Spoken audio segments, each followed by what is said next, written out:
Yo, turn it up, let's go! Welcome to Dog Pro Radio!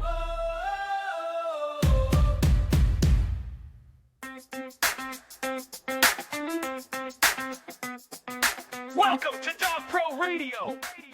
Are you overwhelmed trying to run your dog training business and market for it at the same time? Let's be honest, scaling isn't an option anymore. If you're not using Meta and Google Ads to market for your business, you have already fallen behind. And this year, it's gonna hurt more than it ever has before. We create proven Meta and Google Ads campaigns that will help grow your business and get more clients in the door. Every day that you wait is a day that your competition is taking action. And more importantly, taking leads from your business. So if you're ready to scale, click the link below to get started. We're offering an exclusive rate for IACP members. Get your free month of marketing today.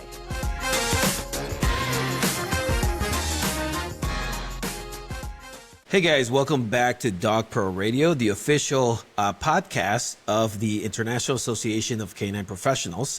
So my name is Fabian. I am your vice president, and we are back on the podcast. So I'm back in the podcast after Matt and Jason monopolized it and kicked me off for 5 straight episodes now. Or however, you guys have been at it for a while, right, Matt? It's been busy. Jason, he says we can have Sundays off. That's the only day. Other than that, we're working. You guys missed one this week because of some stuff came up with you to blame you specifically. That was something. I can walk you through that. That was crazy. Yeah. So no, I'm glad to be back. I'm glad that we've narrowed it down to 2 hosts at a time, right? Just because it gets to be, not enough time, honestly, for everybody to be on there. So I'm happy to be back. And I'm happy to introduce our guest today, who's actually, I followed for a long time. I've had him out here in Chicago. I like to consider him a friend, but I don't know if we're like friends. We're like dog trainer friends, which is cool.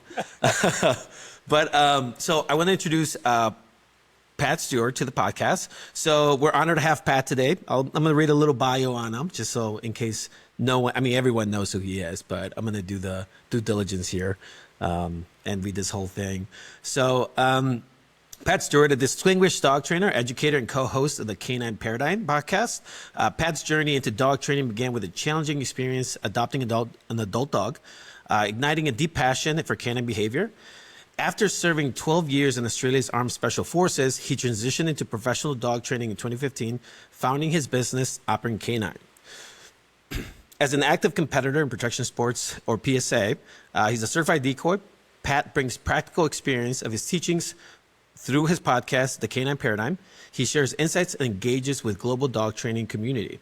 So, Pat, welcome onto the show. And we're happy to have you. Thank you for having me. There you go.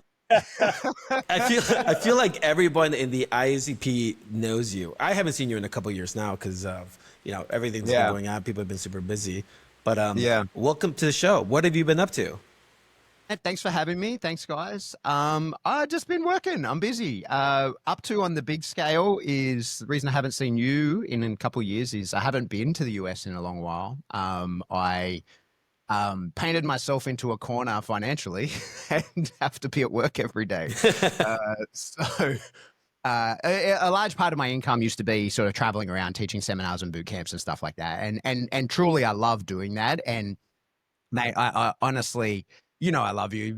The opportunities you've provided me there in Chicago, we run those boot camps out of your place, which are just incredible. And I love doing those. But with a young family, traveling has gotten more and more difficult. And so it was one thing when I had like one child and no sort of, no big business overheads, but now with 2 kids and, a very expensive rent that I have to pay every month to have this building, It just makes traveling a little bit more difficult. So that's sort of big picture what I've been doing.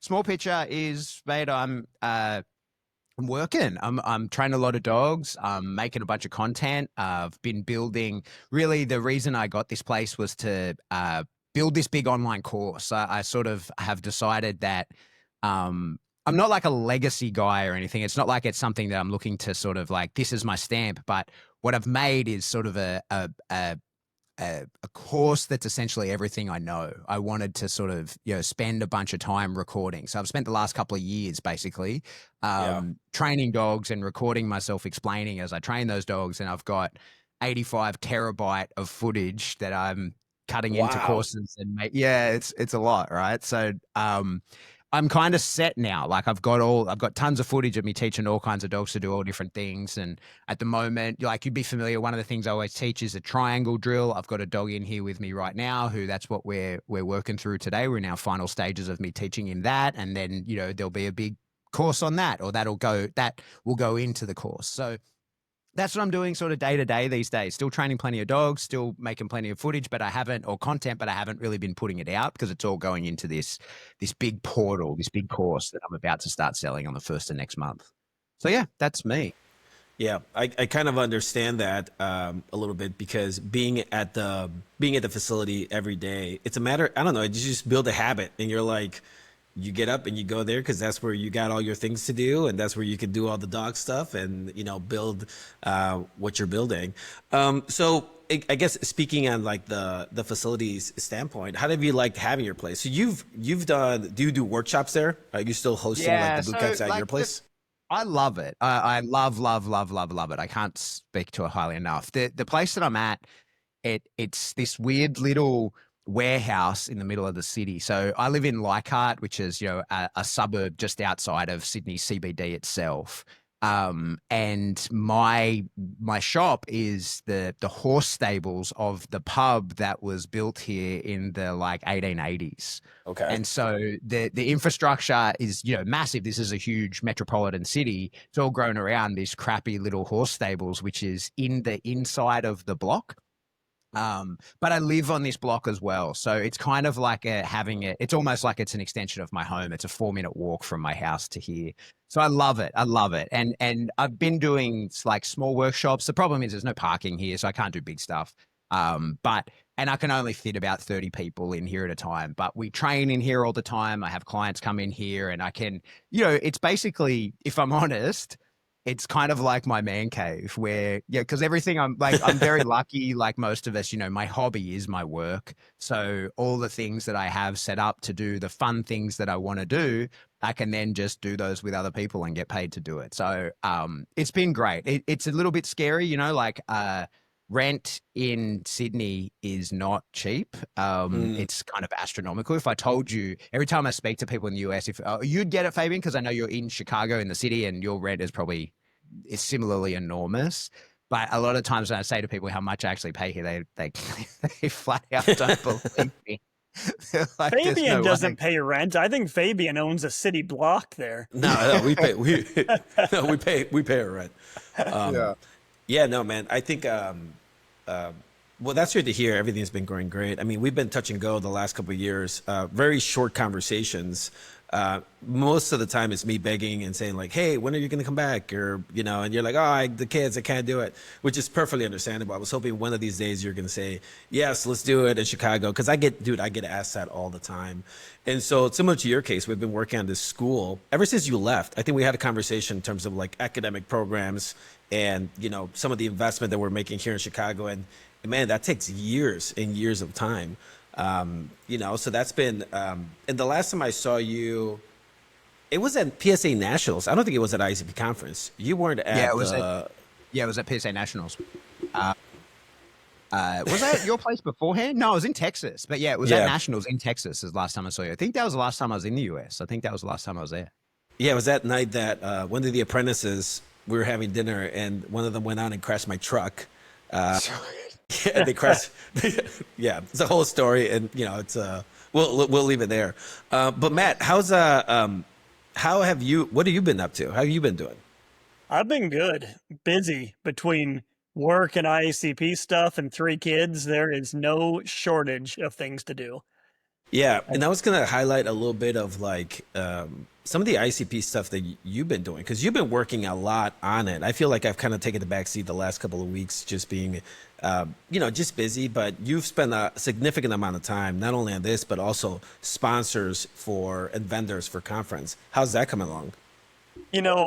It's been pretty easy, and I think it's been easy because people are excited to support the IACP. We are fully booked for conference. So we have every single vendor spot is booked. And then we went back to the hotel and we're like, give us more spots. And they did. And then we booked those. And we went back a third time. We're like, we need more spots, figure it out. and they found 2 more, and we booked those as well. So it's a fun project to be part of because I reach out to people and they say yes, and not because I'm like an amazing salesperson. It's they're excited to be part of the conference, and stuff snowballs, right? So when they see the vendor map and they see who all is going to be there, they sell themselves on it. And same with sponsors. We've got a lot of really good sponsors, and it hasn't been hard to get them. So that's been a lot of fun. Yeah, I think I'm excited for this year's conference because I think it's the first conference that feels like a conference instead of like, piecing together, rushing things. We're actually ahead of the game this time, planning things and getting it booked up. Pat, you were at the conference in Sawgrass. That was 23, right? 22.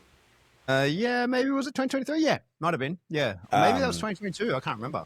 Yeah. And so the reason we wanted to get you on here is because obviously you've spoken at our conferences. I just wanted to talk a little bit about, how you see the IACP kind of from your lens, on this side of things. Obviously we had our plenty of conversations and honestly, it's not news to anyone that how different the IACP is now than it was 2-3 years ago, and it's definitely, in my opinion, it's come a long way, obviously, but talking to people that have seen it over the years and has been involved in it and supporting it, getting their feedback, I think is super important. But honestly, it paints the real picture for us, right? In terms of what we're dealing with in our community of trainers around the world. So yeah, Pat, so how did you get involved with the ICP? And I know, you were a big supporter of it as well. Yeah. How did I get involved? I think it was Tyler Muto. When Tyler was the president, Tyler had a pretty big profile at the time. Like a lot of people around the world knew him. It was when he was doing stuff with Learberg. And Josh Moran, I think, as well. Both of them had come to Australia and done seminars and had really, spruiked the IACP. They had really spoken about, how important it was, what good work they were doing, and sort of convinced myself and others to come on board. And then I think it was 2018, maybe, Glenn went to, no, it was maybe 2017. Glenn, who I do my podcast with, he went to a conference I think it was in St. Louis, maybe, and had this incredible time and came back and was like, we're all doing it. We're joining the IACP. We did. And so I went to a few different conferences, had a really good time, went to, where was the first one I went to? In Florida, went to Colorado, and then spoke again in Florida. And have really, my firsthand experiences with the IACP initially were all wonderful. And it was this great community of people we were coming into. And the conference really kind of blew my mind a little bit because in Australia, we don't have anything like that. And even having a function center that can facilitate that is very difficult. Like there aren't many places in Australia where you could even do that, especially having dogs in the hotel and stuff like that. It's just not how we roll here. So it was cool. It was really a bit of an eye opener. And to have, I think the first conference I went to, there was 600 people or something like that at it. So that was, like this just immersion into cool dog stuff with cool people. And so following that, I was asked to go onto the legislative committee and did, and volunteered there. And then I ended up moving over to the marketing committee, I think it was.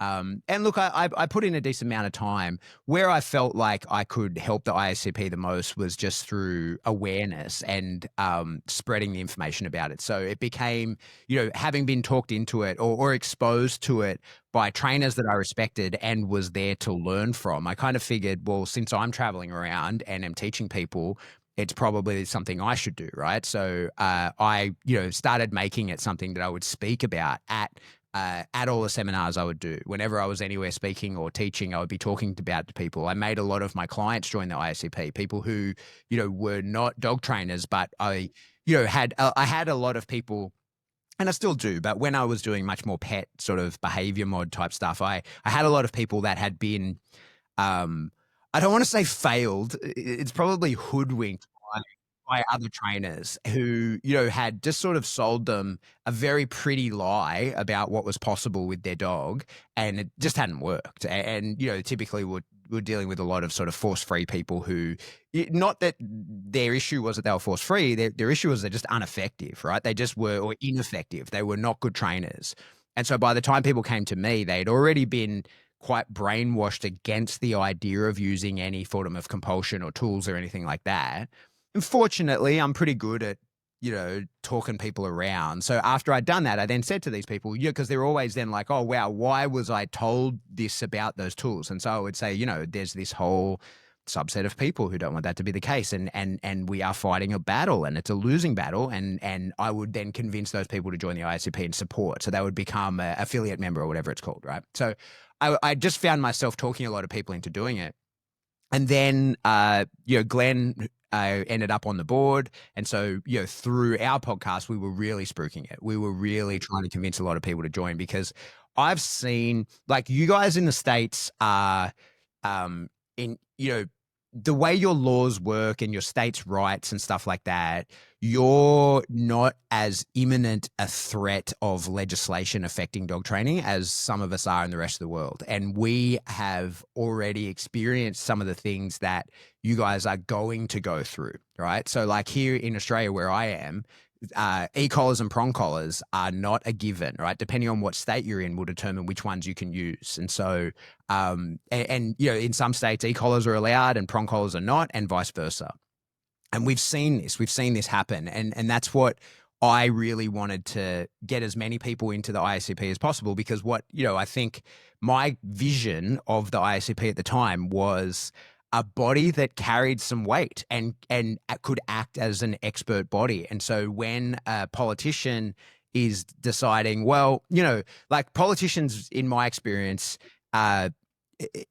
there's so much more bigger picture going on in all the decisions that they make. And I can say that with a reasonable level of authority, having been in the army and worked closely with, been the bodyguard to prime ministers, right? So like having been around those sorts of conversations, I'm acutely aware that their own intent is very seldom what gets followed through. It's part of these bigger deals. It's part of like the bigger picture of things. And often they can be leveraged easily by issue motivated groups. So one of an example of that here in Australia would be like the Animal Justice Party. The Animal Justice Party is essentially PETA in disguise, right? They're a political arm of PETA, essentially.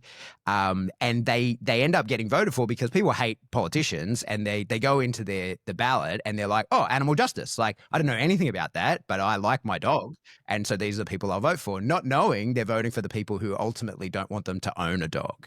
And so then one of them gets in position, and now they have a point of leverage. They hold a seat in our parliament, and they can then, if the sitting government needs their vote for something, then the deal has to be made.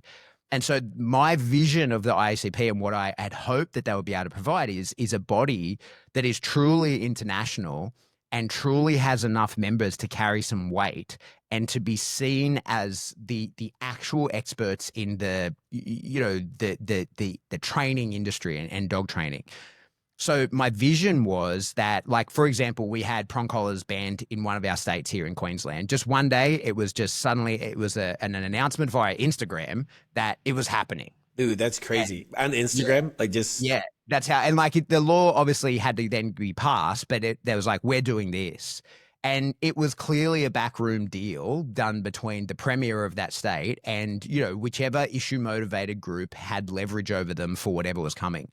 So like my vision of the IACP is to then be able to write a letter saying like, hey, cool, like you're the Queensland government, you do you, like you're in charge, but as experts in the field, let us explain to you the carry-on effect of what's going to happen from doing that.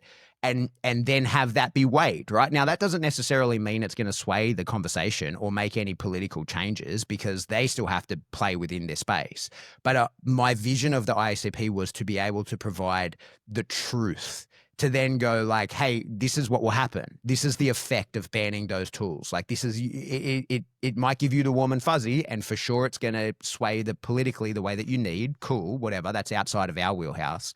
But this is the reality of what's going to happen with dogs and dog training in your state when that happens.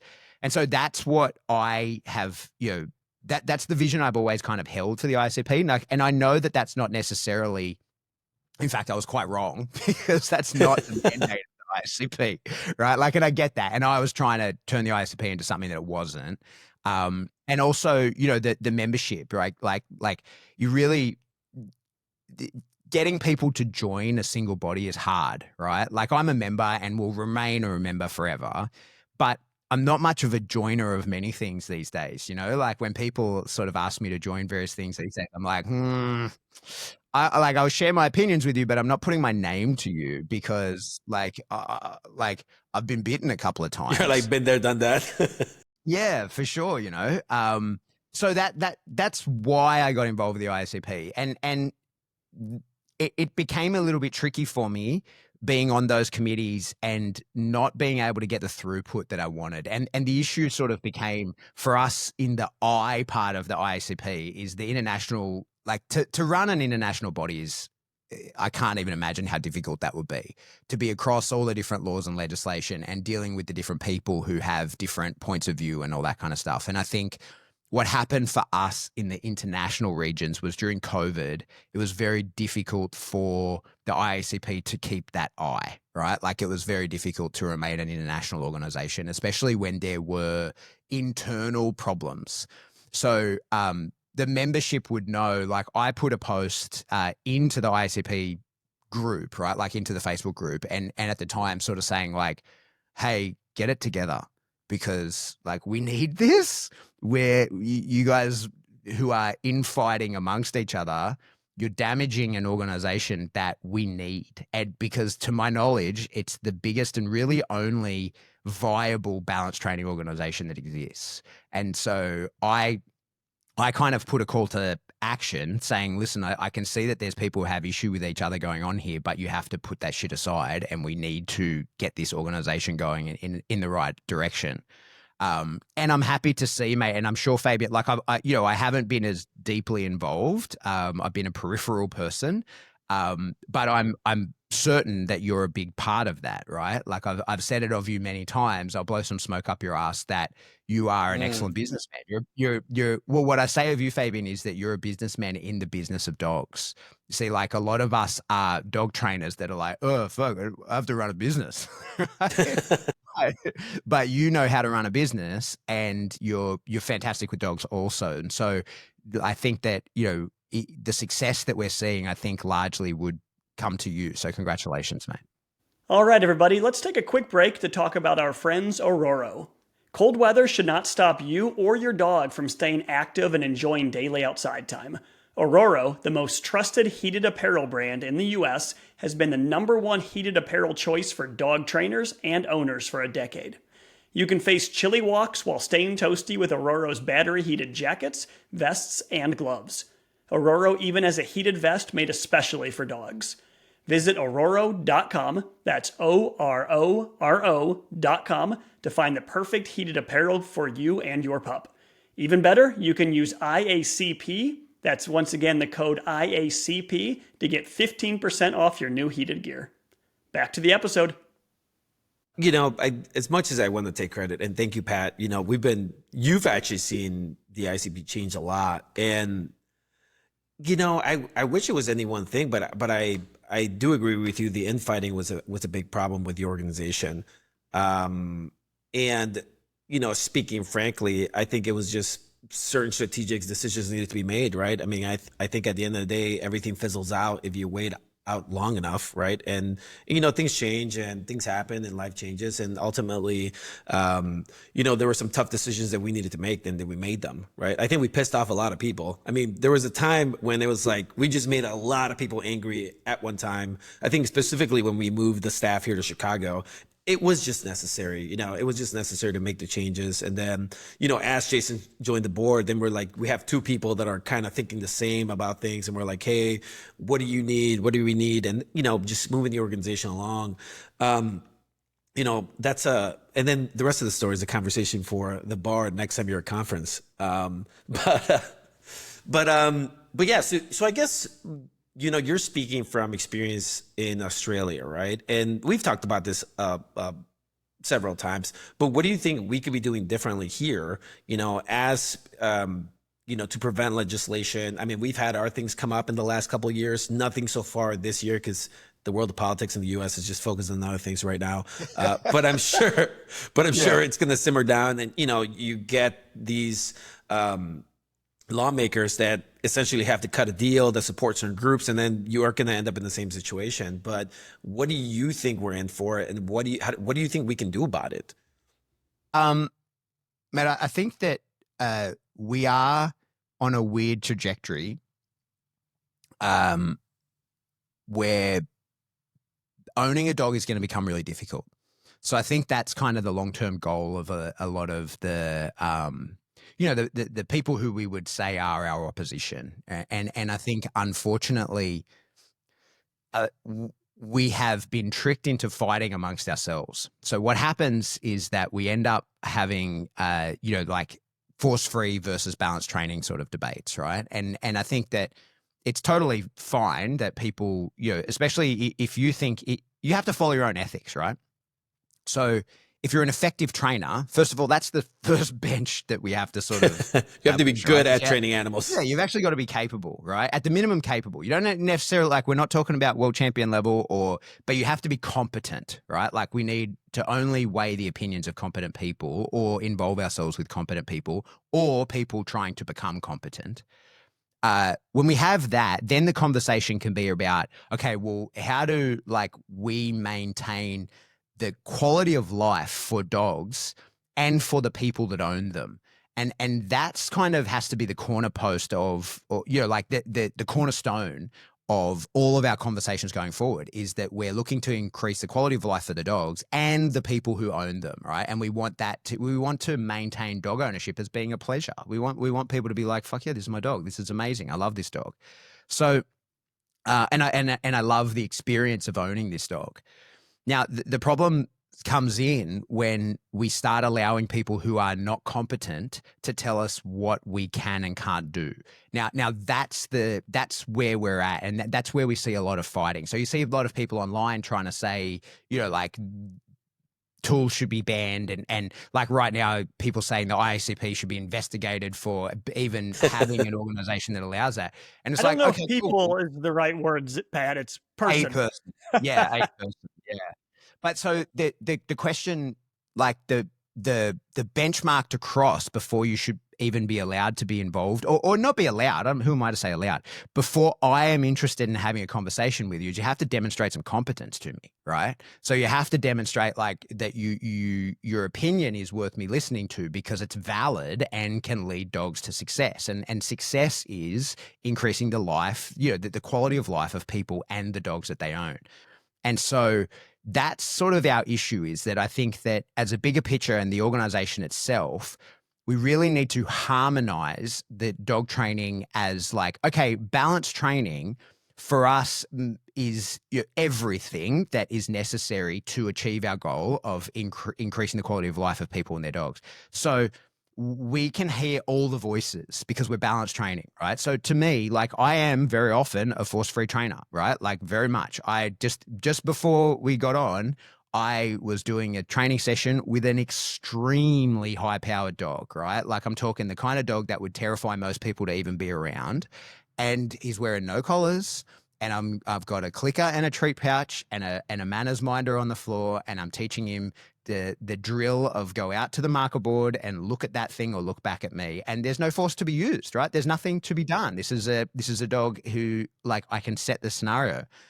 But that same dog walking down the street needs to be controlled pretty damn tightly because he's a monstrous killer, right? And so that I am a balanced trainer because in one moment I can be completely force-free, and in another I can rely on the tools, and I can then safely walk that dog around and he can have a great existence. I can take him out onto the street, which is covered with people moving, buses, trucks, the whole lot. And I can control that dog and be like, hey, man, you're not allowed to kill any of these people, right? I'm separately working with him on, the technical skills that he'll use to later do cool stuff with. But I need to, at the same time, be saying you can't do that. So that's what balanced training is. But as a result, it means I can hear all the voices. I can listen to all the people who are just put the tools on, control the dog. And I can hear from the people who are, incredibly intelligent because they don't want to put the tools on, control the dog. They can then let's get in the mind of the dog. Let's outsmart the dog. Let's control the situation. Let's do all those sorts of things. So when we've heard all those voices, we are a balanced organization. And I'm not really interested in the opinions of organizations that are not balanced, because then they're not here. They're not dealing with the kind of dogs that I deal with. They're not dealing with reality. They're dealing with a subset. So I'm absolutely interested in the people who want to just train without the tools, but we should all be under the one blanket umbrella of we are effective and competent dog trainers. And so once we have that, then we can start having a conversation about, okay, well, what's training look like under what circumstances? How do we work our ethics? How does that all work together, rather than just being like, no, this is how we do it and this is all that we're going to do. And I think my big concern is that a lot of the people who cause us the biggest problems and are demanding our tools be banned and that dogs be trained in a particular style, they only train a particular type of dog, right? They don't get involved in the full spectrum. Now, I'm not even involved in the full spectrum. I'm involved in a lot of dog training, right? Like I still do pet dog stuff. I work with a lot of sport dogs. I do protection sport type dogs, and I do police and military type dogs. But I don't know anything about herding. I don't know anything about it. So what I see happens in our space would be, it's like the equivalent of me turning up to a herding trial and telling all these people, no, you're doing this all wrong. You don't know what you're doing. Or worse yet, me going to an actual farm and telling the farmer, you're doing all this wrong. You don't know what you're doing. Right. Because I think that using any form of force or compulsion is wrong. I don't know how to do what you're doing. I've never done it, and I have no capability or desire to do it, but I'm telling you that you're wrong. And that's the sort of thing that we're facing here. So we have to harmonize. That's sort of the answer to your question, Fabian. That's the long way to get there. Is that I think as dog trainers, we need to exclude the incompetent, right? So we need to, when the incompetent voices come up and say well, this is how you should be doing your job, be like, hey, don't tell me how to do my job. I know how to do my job. But when somebody, if you, Fabian, if you saw a video of me doing something and said to me, Pat, that was bad training, I'll be like, oh shit, okay, why? What can I change? Where does it change? Because I've seen you. I know that you're competent. You've demonstrated it. So your opinion is valid. But until then, why am I listening to you? Why do we weigh anything against what you have to say? Go ahead, Matt. I was just going to say, so Pat, basically you said there we need to ignore the people that aren't real dog trainers, right? 100% agreed on that.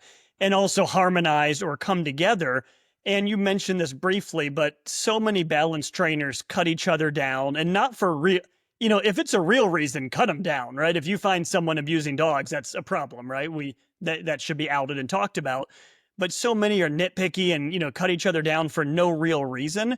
What are your thoughts on that? And how do we get the balanced training community to be a real community, right? Many of us are, but how do we bring more into that fold?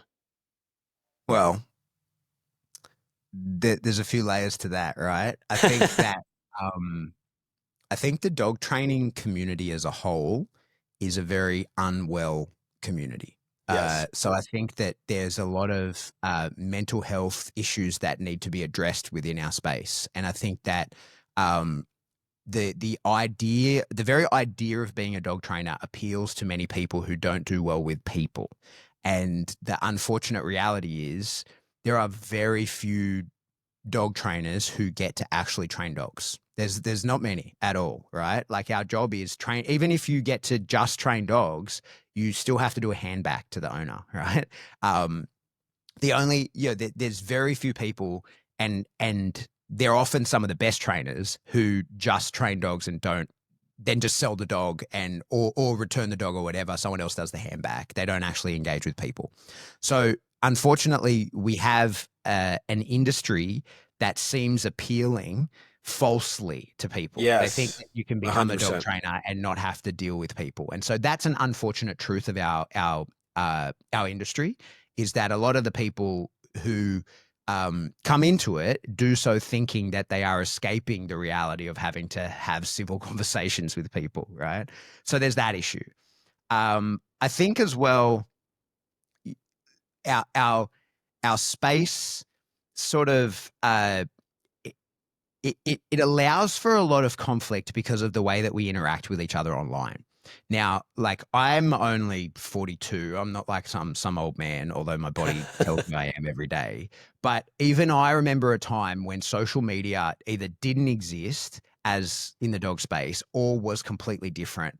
And I think what we see now is the nobody's really using forums very much. Now, forums have become quite closed groups online, right? So it's like your group of people are in a particular forum rather than having larger forums. We've splintered them into small sections. So forums allowed for conversation, right? And when they're in a closed group of just dog trainers, they allow for conceding, which is one of the things that doesn't really happen. So if we're in a group, like the IACP has a Facebook group, right? Within that Facebook group, we can have real conversations where we are back and forth with each other. And because it's not theatrical, my audience, people who look to me to, educate them, are typically not in those groups. Maybe for me, it's a bit different because I do train trainers. But for the average trainer, their audience, their target market of people, their clients are not visible in those groups. So they can have conversations and concede defeat, because that's one of the really important things when you're having conversations with people, or a conversation can never result in defeat, but an argument, you can go, oh, right, I see your point. And your point is better than mine. I hadn't considered it. I'm changing, right? And that's something that we just don't see really anymore because of the way that our forums have broken into such small groups that they're now just very small echo chambers, right? So no contrary opinion is allowed to be had. And also this idea of safe spaces has created that as well, right? So like, no, this is the space where we just act as an echo chamber. We confirm each other's biases and we live in delusion together. And if you want to come here with your truths, you can get the fuck out. Am I allowed to swear? Sorry. Am I allowed? You can swear. I'm the VP. I can say so. Okay, sweet. So what we have instead now is these like rap battles going on in 60-second hits on people's stories and their Instagram reels and their TikTok, whatever TikToks are called, right? So the problem is that goes to your entire audience. So I can never concede defeat in front of those things, right? People will never say that they were wrong because their entire audience sees that and their entire brand is built on being the font of knowledge. So that's part of our issue, right? Is that we don't actually communicate with each other very well. And then I think that the next sort of problem, and I don't have an answer to any of this stuff, I'm just pointing out the problems, by the way, right? Is that there is no standard. There's no objective standard. And that's one of the reasons why I love dog sport. And it's why I try to convince so many people to get into it. And whether it doesn't matter whether you'd want to do something high powered, like, dogs that bite, or you just have a cool pet dog. And in those instances, you should be doing something like GRC. That's the whole point of why J. Jack invented that game, is that it gives an objective standard. It says like, no, this dog is trained and this one has failed to pass the assessment of what a trained dog is. And so then we can go, oh, well, your skills didn't hold up. Like your techniques did not hold up. This dog passed and this dog did not. Like why you have not demonstrated competence. So having some form of like, we need to just cohesion and a place where we can communicate with each other with no audience, I think is important. I think having some sort of objective standard where like, it's like, no, you are or are not competent deemed by this, right? Like, because we sometimes see in some of these groups like, oh, don't let like people measure you by success. It should be by how you make yourself feel. It's like, well, that's cool, but not as a professional. You have to be measured by success and success alone. That's all that can be measured as a professional. Success has to include the experience of the dog, but you still can only be measured by your success. And then I think, so we coming together, an objective standard. And then I think that we need better education and an understanding of, what actually like what the reality of the situation is rather than the indoctrination of the people who are against it. That's one of the things. Now, like I have a lot of inroads to the force-free community, despite some of the, the claims I make about them. I maintain a lot of relationships and friendships with people there because they observe my training and they know, they're like, oh, okay, I don't want to do those things because it doesn't align with my ethics, but the way that you do it is not actually a problem for me, right? Like I don't have an issue with that because I'm not doing anything crazy. I'm using like pressure and compulsion when necessary, and I'm doing it in a way that is absolutely fair to the dog, and I do it in a way that is communication to the dog. So I think hitting it in those three ways is probably the best thing that we could do to go forward and create some harmony.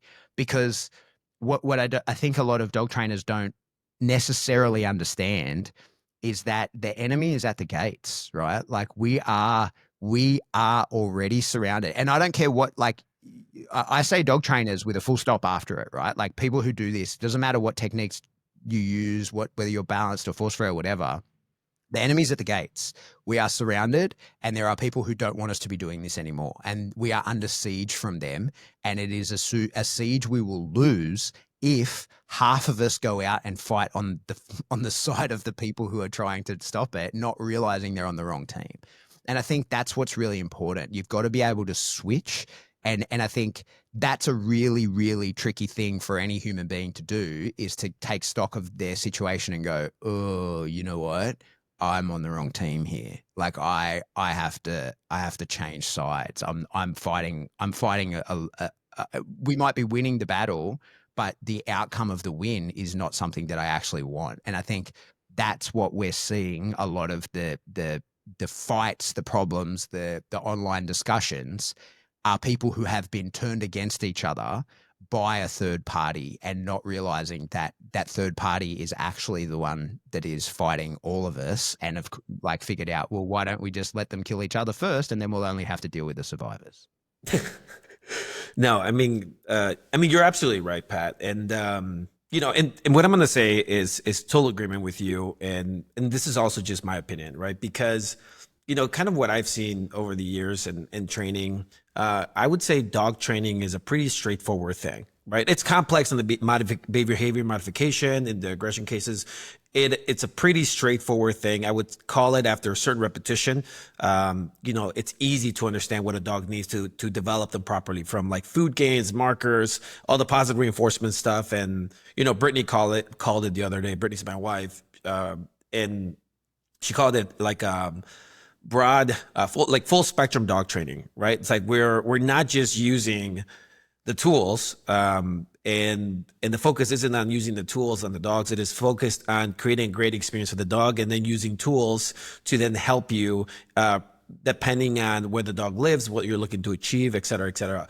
I mean, here in the city of Chicago, I mean, you've been here, you've seen how just dogs everywhere. There's a ton of people, that use e-collars just across the park. I mean, just because they got to play fetch with their high energy border collie, right? They have to be able to have that off leash control. But at the organization level, you do have to develop and set a standard that is going to point fingers at the people that are not doing things properly, right? Mm-hmm. And like you have to set up like just a standard of training a dog. And I think that just like every other hard decision, this is a hard decision that not only our organization has to make, but other organizations have to make, in terms of like, what is the proper way to train a dog? Are we using positive reinforcement first? Like the whole thing. But honestly, like being able to deliver the promised outcomes to the dogs, to the dogs and the owners, because this is one of those industries where you see trainers of all backgrounds take money and revenue from clients, and then not deliver on those promises, right? On the dog sports side, I see people that, and I'm sure everybody's seen them. Like my whole point of view is that there's people that do dog sport, and then they have another career, and then there are people that train pet dogs to fund their life sport habit, right? Or their dog sport habit. So there's a lot of problems within pet care and dog training, and organizations do have to point them out. Now, within those organizations, you have to have people that are competent and are capable of training dogs to a certain standard, right? And I think that that's where it gets tricky, because if at the board level of any organization, I mean, just recently, I'll say his name, Zach, Zach George, he was commented on there, and they could bleep this part on the podcast if they don't like it, but he went on there and said, independent investigation of the IACP and CCPDT on their use of a use and approval of training tools. And, that kind of got me curious, because I thought about, like, well, how do other trainers and other organizations use training tools? And then it got me curious about him. And I went and stalked him a little bit and saw the training. And I saw that it was just bad training, right? Even on the positive only side of things. And my thought process was like, well, at least be good at that, right? At least be good at the thing you're advocating. I mean, not to point fingers, but that is the truth. I mean, I'm just speaking from what I saw. I'm like, this doesn't make any sense. And there has to be an organization that or a group of people that say, well, this is the proper way you're using positive reinforcement, right? Full spectrum positive reinforcement. This is how you can involve other quadrants, and someone's got to take the first step. And I think that from my individual perspective, it just has to happen. And I always think about, like, the inevitable licensing, right? Because that's something that kind of comes up a lot. I mean, maybe it's not so obvious in the more rural areas of the country, but here in the city of Chicago, like, you literally have to have licenses for everything. Animal Care and Control walks in here whenever they want, and they're like, show me the rabies tags, show me everybody's got water, show me that everyone, where are your dogs training and being kept? The Department of Agriculture for the state, they walk in here whenever they want, and they do the same thing. And so we already live by those standards. The only standards that don't exist for us in terms of pet care, boarding, housing is whether or not someone's qualified to train a dog, right? Kind of speaking on that, what is your thought about that? Like, does that have any play in governing and improving dog training and preserving tools? Yeah, but the problem, this is where it gets tricky, right? So my fear is there should be an objective standard. I use the same example all the time, right? So, like, when I was in the Army, I was in a special forces unit, and part of the yearly fitness assessment is this crazy swim, right? It's like, I can't remember what it is, but it's a lot, right? You got to do this crazy swim. And I hate swimming. I'm not a great swimmer. I hate doing it. And so if you were to see me train, I swam a lot. I did a lot of swimming, because I know every year I got to pass that swimming test, right? And so by having a standard, it forces you to work to that standard, right? Like, it forces you to not ignore and to say, well, no, like, I'm an expert, but I don't do that bit. And you're like, well, then no, you're not an expert because you haven't demonstrated competence. We've got to do this whole thing. There has to be a whole standard. And then, 1 year I had a parachute malfunction and ended up, long story, but I ended up over the horizon in the water and swam for 6 hours, right? So at that Jesus time I was Christ. like, oh, I'm glad that I was forced to do all that swimming. I was glad I swam. But that's the way it works, right? Because we set these standards because we go, well, holistically, in that example, right? Holistically, they go, all right, well, a commando is an amphibious operator. That's what I was in the Army. You're going to spend a lot of time in the water. You have to demonstrate to us that you have the capacity to swim a lot, right? And so I would never have chose that. It's not something we do a lot of. But then the day came when I was assessed against that for realsy. And I think that's what we need to sort of do with dog training is go, all right, well, like, you want to call yourself doing in-home behavior mode, show us you dealing with a super aggressive dog. Like, show us just how you handle a dog that wants to come up the line to you, right? Because if you don't have the capacity to do that, you have no business telling somebody else how to do that. And so my concern is the people who then go, well, I don't want to do that. And you go, cool, you don't have to. That's absolutely, like, you can do fluffy pet dog stuff. That's totally fine. But your opinion is invalid when we're talking about those aggressive dogs or dogs that could come up the line. We absolutely have no interest in listening to anything you have to say about it because you've chosen to exclude yourself from that part of the conversation, which is fine, but you are completely excluded. My concern is who's going to make those decisions, right? So, like, that's always my concern when any form of legislation comes in. I seldom think it's ever going to benefit us. And so while I agree the standards are coming, right, like in worldwide, and it already exists in some countries, right, like in Germany, you have to pass tests, you have to get a license to be a dog trainer. We don't have that here, but it's coming worldwide. And I think, Mike, while I do support it, I do support the idea of it. Who would write that standard concerns me very, very much, because what we see is that the people who are really good at this, and this sort of speaks to why we see the arguments and stuff going online, is like, how much do you see me arguing with people online? I don't, because I don't have fucking time for that. I am way too busy. I'm way too busy doing my job. I've got a bunch of dogs that I need to train. I've got a bunch of things that I need to record. I've got clients that I have to service. And so I don't have time to be fighting online. So the people who are issue motivated and have the time and space to involve themselves in those kinds of arguments and be the person who puts their hand up and says, yeah, if there's dog trainer licensing and legislation coming in, I'll be the one that contributes heaps to that. Right. They're the people that you're like, oh God, you don't have any clients. So you don't know what you're doing. And the reason you don't have any clients is because you're incompetent. So now we're going to have an incompetent person writing our legislation for us. So that's my concern about it. And again, I'm just whinging. I don't have the answers to these things, right? But sort of to your point, Fabian, I think that it's tricky because we can't be outright dismissive of people either. So, like, again, like I got no time for Zach. I don't recognize him as a competent person. I don't see him as a person who's capable of training a dog beyond the standard that any random dog owner in their home is capable of doing.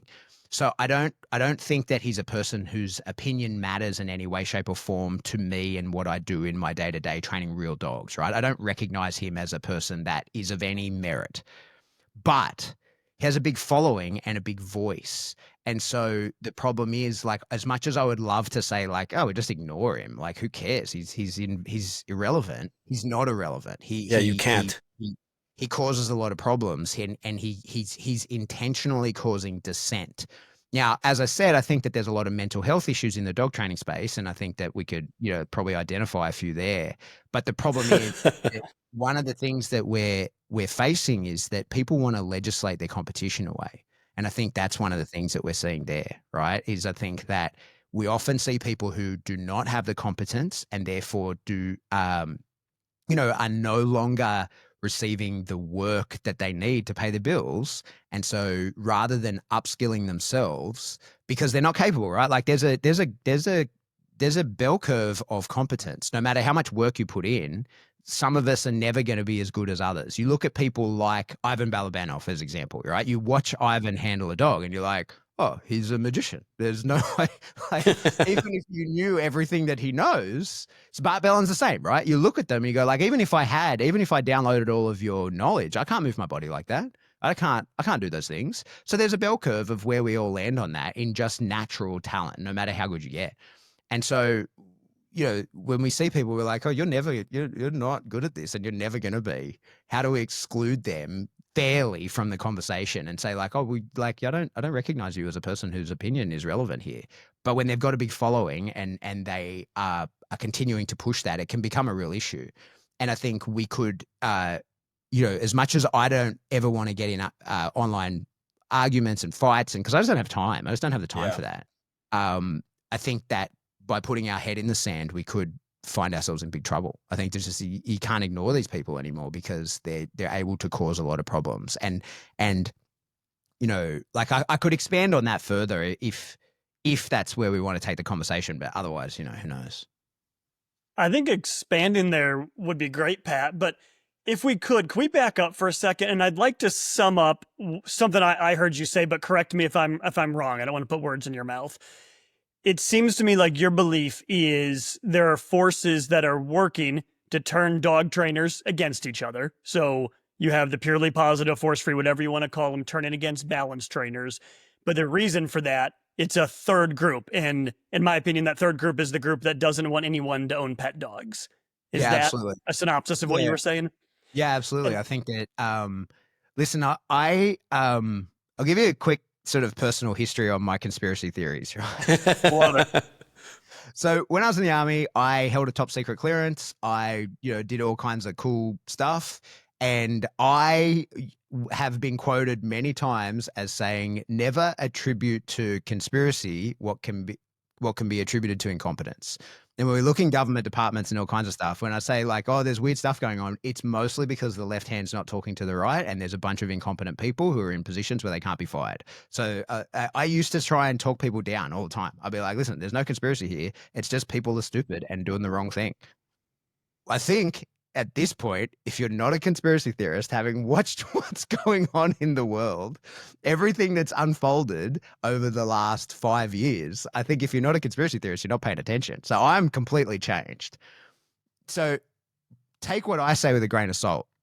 But I am convinced that there are forces at play who are trying to reduce dog ownership to zero, right? They don't want people to own dogs. They think that the very idea of having any form of pet is unpalatable to them, and they want nobody to have any kind of pet. Now, if you don't believe that, you can get onto Peter's website and read it for yourself. That's the goal, all right?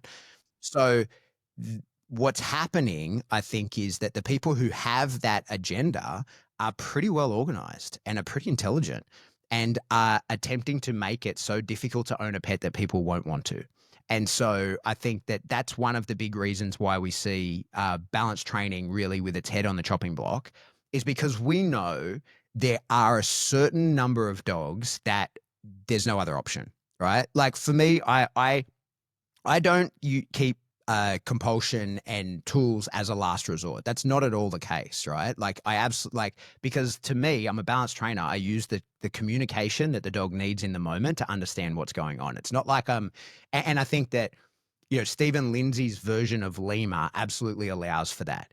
On your first day, you shouldn't be whacking on the e-collar and the prong collar and going to town. But after you've been through training for a while, you identify like, oh, the best way to teach that is this. And I know this kind of dog. I don't know this dog, but I know this kind of dog. So I know what's going to work, and I can use my experience to start at the point which is going to be effective.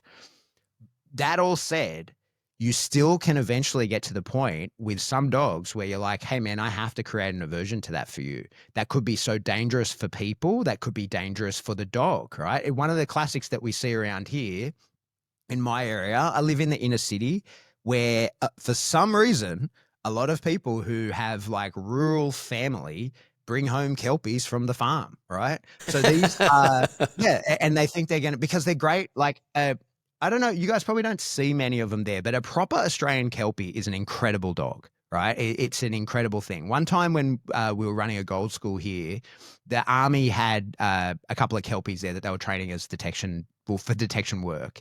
And Bart Bellin, one of the most accomplished trainers in the world, who must have seen more dogs than I've had hot breakfast, was enamored by the Kelpies, right? Because they're these incredible dogs, but they are you get one off of the farm, it is a proper working dog, right? And good luck trying to train that thing to be an inner city dog if you're not willing to use any form of compulsion. Good luck, because they lose their minds at wheels. It's one of the things. So like a proper good farm dog, you sees a bicycle, those spokes going past.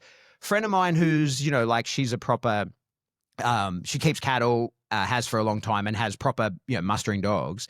She told me that she thinks it's because the spokes on a bike look enough like their feet going through a crush, right? So like as the sheep or cattle are being pushed through the narrow fencing to go to where they're going to go, that it looks similar enough that it triggers the prey or whatever it is in that Kelpie. Good luck interrupting that with positive reinforcement. And what we see is a bunch of medicated Kelpies or Kelpies that never allowed to leave their house, right? And so you reach a certain point where it's just not going to work. So while I also am like, hey, maybe don't get that Kelpie if you're going to live in the city, a lot of people then who have it then are like, well, I'm off dog ownership, because if the only help I can get with this is this super ineffective front attach harness that's just making it worse, and a dog that's dragging me down the street, losing its mind, becomes dangerous. The dog, they're going to bite that wheel if they catch it. So then if it's a bike going past, they're probably going to rip their bottom jaw off, which I've seen a couple of times well, right, when they bite it and it goes through the spokes. So like it's a proper dangerous situation. That's the sort of person that then goes, well, we have to create an aversion to doing that. There's no other way to train that. We can use as much positive reinforcement as you like. It's not going to help. Mother Nature is going to tell that dog to do that thing, and we need to create some kind of block that tells that dog not to. So those are people who then fall out of the system, right? If we can't service them, if we can't do the right kind of training, they fall out. And those are people who hate their dog for 15 years. They resent the dog, and the dog's full-time job is turning food into shit in their backyard, and the dog never gets to have an actual complete life, and they don't get a second dog. They're like, no, the entire experience of that dog was so traumatic for me and the dog, I'm not getting another one. That's kind of the trajectory that we're on. So when you push people into a system of management forever, for the life of the dog, where you go, no, we're not fixing any of these issues. In fact, who are you to say that the dog should do anything, right? Like like the more progressive, the more ridiculous we get, the more difficult it becomes to actually enjoy the process of owning a dog, and you make the choice not to. One of the things that we saw here, instead of banning particular sports or the ability to train a dog to bite, they just made it $100,000 fine if your dog bites someone, right? So the average family, right? These are not, and like, let me tell you, dog sport dogs don't bite people, because the dog sport people control their dogs. They're not it is not dog sport dogs that are trained to bite that are biting people in the street. In fact, when this happened, I went looking and could find no instances of that happening, because dog sport people, first of all, their dogs don't bite that way, but also they control and manage their dog people. They know how to make sure that's not going to happen.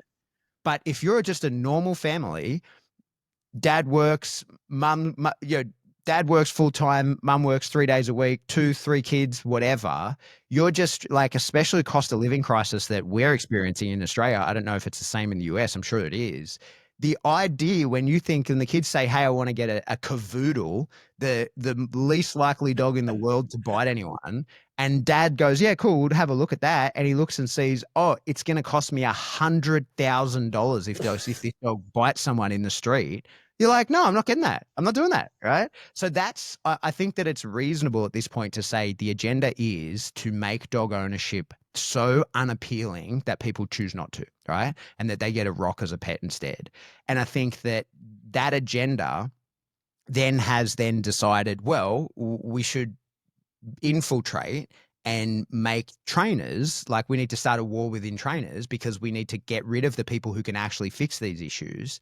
And then the people who can't actually properly deal with those issues are the only option. They're the only people available to you. And like, look, I'm not saying that there's not merit to that kind of training, and that a lot of cases where people rush to aversives, that can't be done in other ways, of course. And there's plenty of very, very competent force-free trainers. I want to be very clear about that. But there are certain issues that are not getting fixed that way. And the more of those that we see get brought into the space, the less people want to own dogs. So Matt, as much as it sounds like a conspiracy theory, I think it is the case that there are forces that are doing this to us in order to cause the infighting, to see one side of our industry gone, so that the other side is the only one available, and will significantly reduce pet ownership. So very well said, Pat, for sure. And I hope our audience listens to all of that and takes it to heart, because to me, this is this is the biggest issue facing our industry, right? And to understand where it's coming from. We had Robert Cabral on a few weeks ago, and I pitched him that and said, do you think this sounds crazy or is a conspiracy? And he's like, no, let me tell you why. And said many of the same things you just said here. And I think listeners need to hear that, right? And they need to understand where it's coming from, because it's not as simple as live and let live. No one wants to they don't want to let balance trainers live, right? They don't want us doing what we're doing. They don't want dog sports. They don't want kennels. They want to make it impossible to own a pet. And people really, really need to understand that. Fabian, you look like you've got a deep thought over there. No, I mean, Pat's really got me thinking about this thing, because people are a lot smarter than you think, look at what we do with dogs and on the business side level, in terms of like management sciences, like you talk about all of these, systemization of people, manpower, and and you see your team develop certain skills, and over the years of time, you craft a system, and you understand why it works a certain way, and you understand the bureaucracy, and you see the purpose of it, but you also understand that it was designed that way, right? Like management, you yourself designed it that way. You designed the operations, and people are really limited by the scope of time they've been involved in that one thing, right? So if you work for the company for 5 years, well, the company's been around for 15, right? So you only understand. And so what's interesting to me is how people retain information and how they never second guess it, right? And that happens all the time here because there's a wing at Found at the facility that's called Overflow, right? And I've tried to rename that thing. I've changed the SOPs. I've relabeled the kennels over the years' time, but somehow people still call it Overflow. And it's always been such an interesting thing to me because no one knows. I could go ask someone and say, hey, why do they call this Overflow? Why is this named Overflow? And no one can give me the answer. That's just the way it's always been called because within their scopes of time, that's what they've called it and they've been taught and so on and so forth. But the reason we call it Overflow is because we used to lease it out for another business's overflow when we first started the company because we couldn't fill it. So we would lease that, like sublease that area to a different company so that they can store their dogs with other contractors. So we called it Overflow for their business. And you just got me thinking, well, like, I mean, if at the small business level, we're smart enough to develop systems for people to participate in, then people with a lot more money and a lot smarter, maybe in some situations, have the ability to decide things outside our own understanding or awareness, right? So that's what I was just thinking. I was like, I've never thought about that, and I've always, I'm not a big conspiracy theorist person. I'm still like, I've still been what Pat would say. Like most of the time, people think there's these crazy things behind closed doors, but in reality most people are just people, right? They do dumb things and they don't pay attention, or they get comfortable in the position and they do other things, or they don't pay attention to what they're supposed to. And so sitting here listening to this conversation has really got me thinking. I'm like, wow, I've never put those two and two together, which makes me think like, well, what else am I not paying attention to?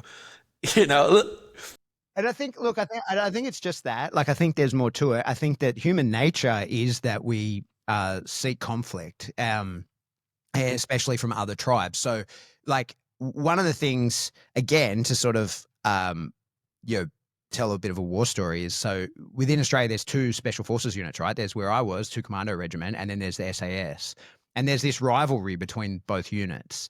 And people just like, oh, what happened? You're like, no, nothing happened. You just divided a group of people in half. That's all it took, right? Like, and then like with at my old unit, there were 4 companies, right? 4 commando companies, and they all hate each other as well. But like, I've been in all 4 of them, right? And you have to hate all the others when you're there, because like any arbitrary line that you divide people against, then we create tribalism, we turn against each other. And so I think like that for sure is just a part of human nature. Oh, you do things different to me? Well, you're not in my group. But that's what I think is important about the IACP. And when we talk about balanced trainers, we're like, no, my group are competent dog trainers. Like my group is not people who train in a particular way. My group is people who are competent. And so like, hopefully they have me, right? Like, hopefully I get to stay in the group. But if that's the group that we're striving to be a part of, then like all of the cohesion that we want will disappear. The moment you're like, oh no, but I'm and we see this even in the balanced training space, right? So then we've got like, okay, well, I'm a competent balanced trainer.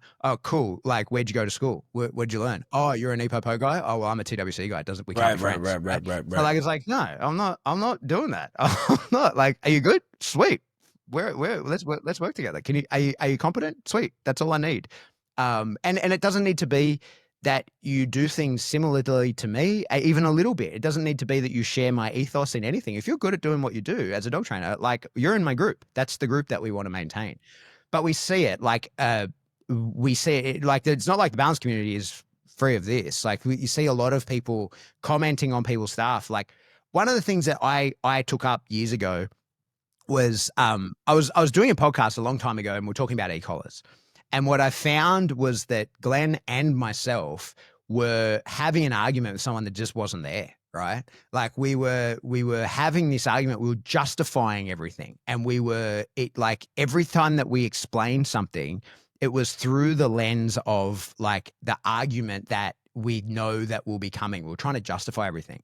And I stopped halfway through and was like, no, let's stop doing that. Like, let's change the way we do things. And so I put out a lot of content. I teach people about balance training, but I don't teach that in terms of like, I try to avoid as much as possible teaching that in terms of as compared to. What I teach is like, oh, there's pros and cons. You can do everything, right? So like there's, if you want to use this technique, here's how you do it. And without any justification as to like, it's okay, don't worry. Like, it's like, no, this is what happens. There's potential for fallout. Of course, like this is what we're going to achieve and this is where things can go wrong. And this is how we put in the risk mitigating strategies to achieve that, right? And I show that with all the different tools that I use, all the different techniques that I use, because there's no right way to do anything. They're just, you're weighing pros and cons the whole time. But what I see is people comment on my stuff, right? And they're always like, I had a comment recently where I was showing, was a video where I was showing just the intro to a prong, right? So I've got the prong collar on a dog and I'm just like tap, tap into food. And someone commented, I'm probably going to get a lot of hate for this, but why can't you do that with a flat collar? So I like spent 20 minutes answering and was like, this is the reason you can do the same thing, but this is where it will fail. This is where like, it won't allow you to achieve this. So like, go ahead. Didn't even respond, like no acknowledgement, because it wasn't the hate that they wanted, right? Like that's what they wanted. They weren't looking for an answer. They were looking for an argument. And I was like, no, I'm not giving you the argument. So I think that's sort of part of the way that we go forward is the diffusing of arguments where it's like, no, here's the answer. Like I'm pretty good at this and I'm highly skilled at explaining it. So I can explain it to you all day if need be. You could buy my course. I can teach you in detail how to do it if you want to understand it. Like it's totally fine, but I'm not going to have an argument with you about it because like I know it to be true.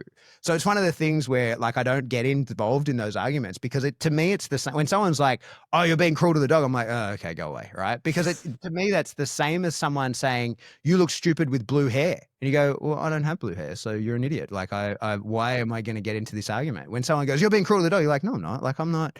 This isn't. So I'm not going to justify that with a response, right? Like, I'm not going to occupy the fantasy in which you're living, right? Like, I'm going to be out here in reality. I'm not diving into your madness. I mean, there's just so many issues with social media and the madness you just mentioned. And to me, some of it is that people say things on social media they would never say in real life, of course, right? Because they're behind a screen, they're not face to face. But circling back to what you said about tribalism, I mean, my gosh, I hate social media for the record. Anyone who listens to this show probably knows that. And, it's so tribal. I mean, you have your feed and your algorithm that quickly figures out what you love, what you hate. It shows you a little bit of both, gets you fired up, gets you excited. And I just started using Instagram for the first time, I don't know, a month ago, and it took it like 2 days to figure me out. It's like, it knows what I like in 2 days. It's crazy. But then that's all you see, literally nothing else. So I wonder how much of this tribalism is coming from these crazy algorithms that are insanely sophisticated. It's not just the algorithm, right? It's the people who know how to work with the algorithm. And so there's a lot to that as well. And so, I took a sabbatical from dog training for a little while and worked as a content creator for someone else. I was the creative director of a marketing company. And creative director is a fancy way of saying I just oversaw people making social media content and made a bunch of it myself. And in doing that, I got pretty educated on how those algorithms work and how to feed them. Because, you hear coaches in that space talk about like how to beat the algorithm. You can't beat the algorithm. You have to work with the algorithm, right? Like you can't look at the algorithm as an enemy. You have to look at it as a friend. And so the people who know how to do that, they know the controversy is what gets clicks. And like what we definitely see in our space is that people who were early content creators, either pivoted and went to something, much more TV show like, right? So like if you're an early content creator, if you're early to YouTube, getting clicks and stuff was pretty easy, right? Like getting people to watch your stuff and getting your ad revenue and getting subscribers, that was all pretty easily in the early days because there wasn't much people making it, right? And all you had to do was be kind of okay production value. You just had to be like kind of okay. But then, especially during COVID, where all of the content creation kind of ramped up, where everybody was like, okay, well, like I put myself into this category.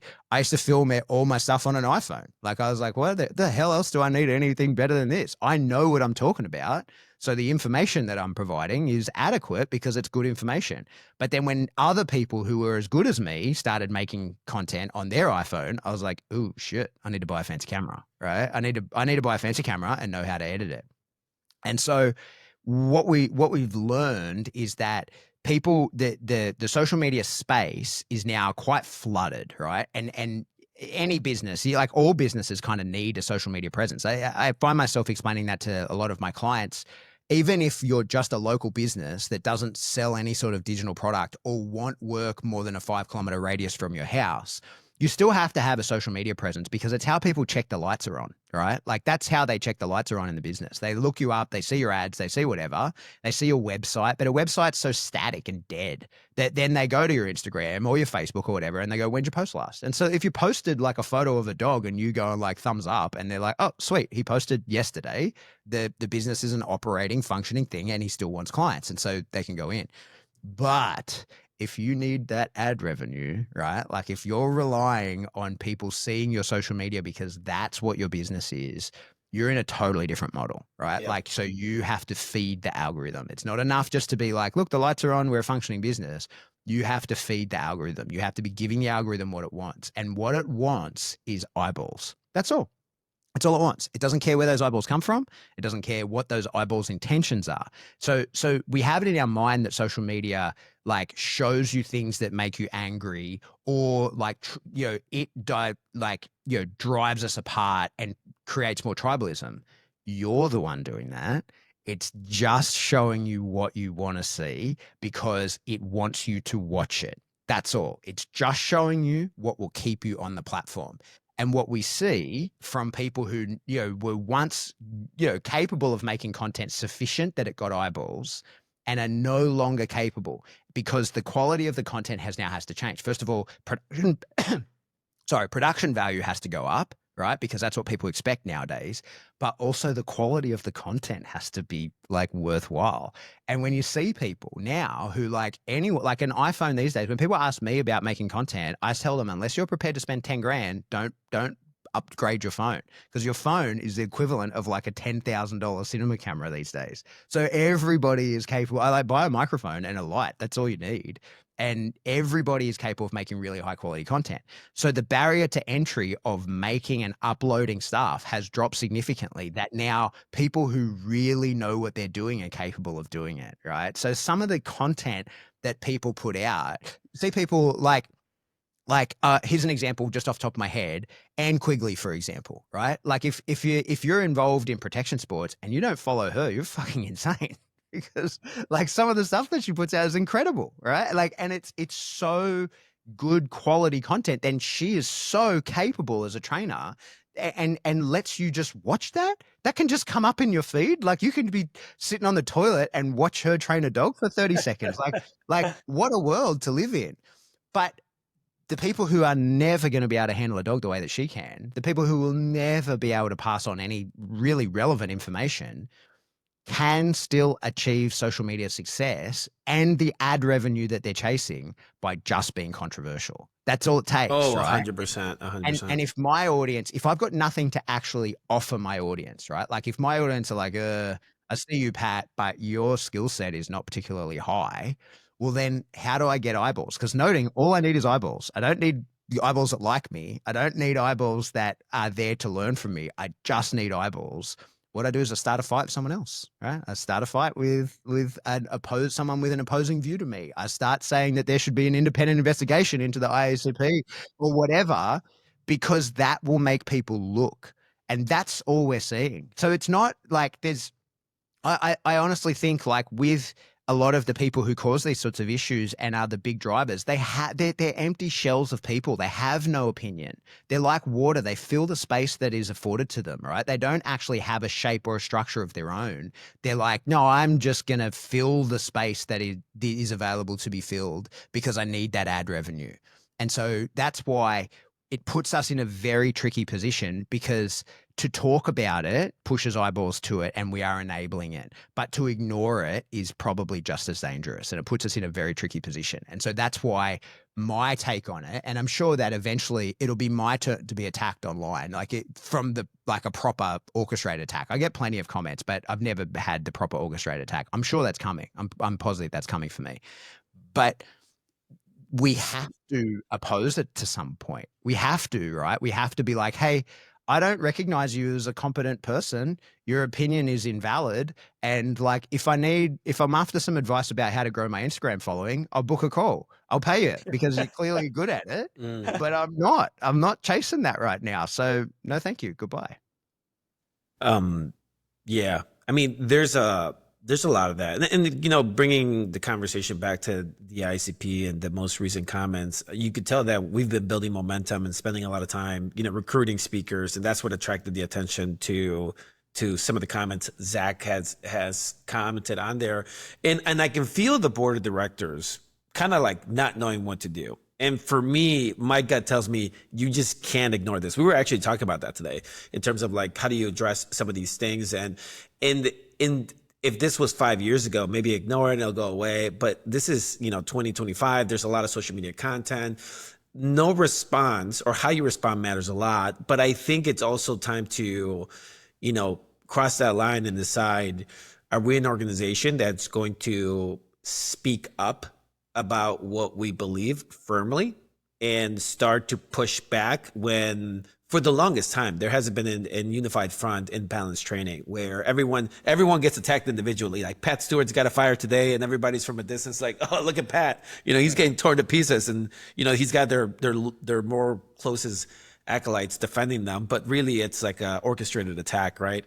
And now I feel like there's some momentum with the IACP that our members and people have been like, no, we're not going to stand up for it. And so it's kind of that moment where we have to decide, are we going to let it go another couple of years before we do something about it? Or is this something we now get on there and dedicate the time to commenting back, and to some degree, taking the battle to, I would say, to them or to those individuals, instead of waiting it to come to our front door, right? Because it comes in time where something's got to budge. Either it's going to come over and, it's going to get legislated and tools are going to get banned because everyone was too concerned or scared of the ramifications, and this is a little bit of like my personality, right? There's always an organization that wins, right? There's just always a group of people that wins, whether it's like the ICP or another organization, but there's always a dominating organization within an industry. And in this case, it's like, does not speaking up affect our chances at succeeding, right?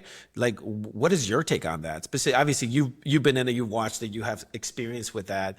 What's your take on us responding, how we should respond?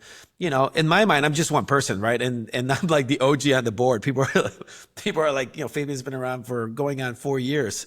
He's like I've seen a lot of it. And in my mind, I'm like, let's roll, right? I mean, we're professionals. We know how to craft statements. We know how to train dogs, right? Like all of those things that are important to set a standard.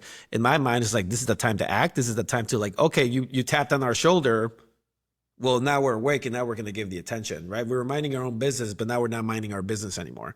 And I'm always going to be that person. I wasn't always that person. I was a person to like, I don't want any problems. But when problems keep coming up to us and to our organization, it's not my strong suit to turn away, right? Because I feel like I've done that for so many years. And now it's kind of like, we got to represent, we got to, create a united front, and we have to decide what our standards are. So, but what are your guys', or Pat, and what do you think of that? Is that like the wrong move? What's your wisdom on this? Let me give some background before I give my answer. I was in the Army for 12 and a half years. As a Lance Corporal, I did a special ops planning course, which is like a captain's course. So like I've done a lot of military strategy sort of stuff. And what I know of any kind of conflict is that early disproportionate response stops things quickly. So something that, you know, I've been a part of in a real scale, internationally, is that if someone attacks you a little bit, you attack them a lot and just end it there, because you don't attack a little bit back, right? Because that's how you end up with lots more casualties on both sides. So you just go like, hey, if I'm going to point my attention at you, you will get my full attention, not part of it, right? Like, and if you want my attention, you're going to get it. Years ago, me and my wife owned a tattoo shop. My wife's a tattoo artist. And this guy came in, he wanted this tattoo. He spoke to the lady that worked there. She was like, yeah, cool. She gets a tattoo. And then she's drawing it up for him. And another customer in the shop said, are you going to tattoo that? And she's like, yeah, what do you mean? She goes, you know, that's a Nazi symbol, right? And it wasn't like it was a swastika, but it was like Nazi whatever it was. It was like the insignia of some kind of unit mixed with this other thing. And she was like, no, the poor girl doing it was like, no, I did not know that. And stops doing the drawing and tells the guy like, hey man, I'm not tattooing some Nazi shit on you, right? Like, we're not doing that. So he gets onto Google and leaves us a review, a 1-star review, saying that we refused to do a tattoo for him. And this is where I learned something a long time ago about sunlight is the ultimate disinfectant. And so we just laid it out and just said, hey man, like as a response, I've said, hey man, I wrote the thing. I said, hey, we're going to wear this 1-star review as a badge of fucking honor, because we're not tattooing some Nazi shit on you. So you are a weird Nazi dude.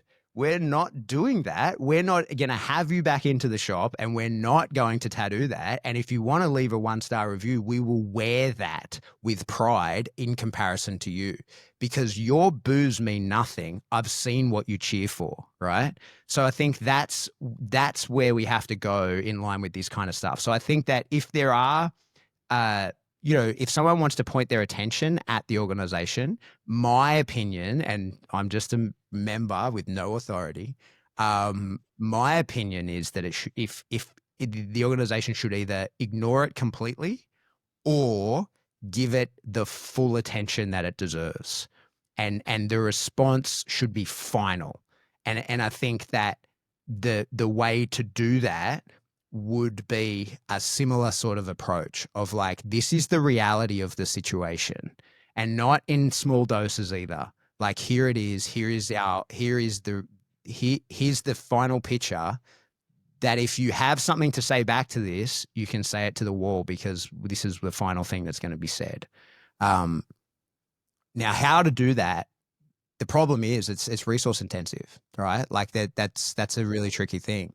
And so, also, there's legal problems and all kinds of stuff, and you're dealing with a person whose only intent is to have attention. And so the amount of attention that they get has to be more than they bargain for. And how to do that, I'm very glad I'm not the person that will get to decide nor be involved with, because it like, the problem is that's the full-time job of some people, is just to create the media surrounding this. We're like, man, I'm training dogs. I got a lot of shit going on. Right. I got 2 kids. I got a lot of rent to pay. I got a lot of dogs to service, and I got a lot of customers that are trying to book calls with me. I've got stuff to do. I don't have time to go down that rabbit hole. Guys, we just want to give a quick shout out to one of our longtime IACP sponsors, Blue Nine Pet Products. So, are you looking to level up your training classes and boost client success? The Climb by Blue Nine Pet Products is the professional's go-to platform. It's built for clear communication, easier class management, and better owner follow-through. Plus, it's a proven way to increase revenue. Trainers across the country sell the Climb right from their facility, and I know we sell a lot of them. We use them in group classes, shelter programs, lots of different ways we implement the Climbs. And with exclusive wholesale pricing, there's never a better time to get started. Visit blue9.com to apply today and start building a better training business. To me, this is a moment that, and Fabian, you and I had this conversation earlier. It's a moment that I think could be really useful for the industry as a whole, as a galvanizing force, because very often people like the three of us that run training businesses, we're too busy to argue online, right? And you've said that a few times already, Pat. Like, we all have many things to do, many dogs, many employees, many things to do besides fight online. But what that's done, at least in my opinion, when I look online, is it's a vacuum, right? Where the people that have plenty of time fill that space with their craziness. And if we don't stand up at some point, it's going to continue forever. And it takes a kick in the pants. Or Fabian, you said a minute ago, a tap on the shoulder, right? But it takes something to kind of wake you up and say, you know what? Maybe now's the time. Maybe now it actually is worth arguing with someone online, even though I detest the idea of that. And to me, I've seen a lot of people, myself included, over the last week say, you know what? Maybe now is that time. Right. Maybe we need to get more involved. And I think that could overall be a great thing for the industry when a lot of well-intentioned, good trainers start speaking up. Yeah, this is of course all happening while Jason's on vacation. So while the president's out, we're rallying the troops, and this is what we're doing. But I do think that how you respond is very, very important, because I've responded to those comments a couple of times, and like I've taken the time to analyze what words I'm using, taking the approach, just because, I know the type, right? As soon as there's some sort of inflammatory or a way to get in and create a bigger fuss, they'll take that option. But individuals or even members of the ICP, we really have to take the professional approach, right? A lot of the times people give name calling or insulting this or that, where in reality, this has nothing, this has nothing to do with name calling. It's everything to do with animal welfare, the competence to train animals, make people happy, right? And create that. And I think that I'm a big fan that the good guys are always going to win, right? Like that's the way I think about it. And that's the approach that I take, is that the good guys are always going to win. Sometimes, you're going to make a lot of people unhappy because of the approach, right? Like, not everyone's going to be satisfied with your answer and how you approach it. But essentially, in the greater scope of things, like other things in the ICP have been the right thing to do, right? At the right moment, or because, I just have this, random thing where I always end up in the situation where, like, I always see the inevitable happening, and you're like, well, a lot of people are gonna be unhappy because of the inevitable.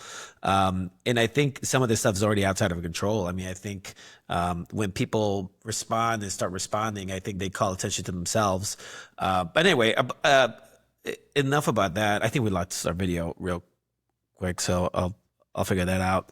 I think maybe, and the only thing I want to push back against, mate, is you said the good guys always win. It's unfortunately, I don't think that's the truth. I think that the victors write the history books, and nobody thinks of themselves as the bad guy. And I think that's the concern, right? Because the world's so much more complicated, right? Like there isn't really good guys and bad guys. Everybody has their own, various motivations, and people are really complicated, and their motivations are complicated. And so that's something, like, I think that relying on just doing what's right and knowing you'll prosper because of it, that's an excellent moral choice to make, and many of us make it over and over. But I think that when making only that choice, you have to be willing to defeat to someone who will cheat.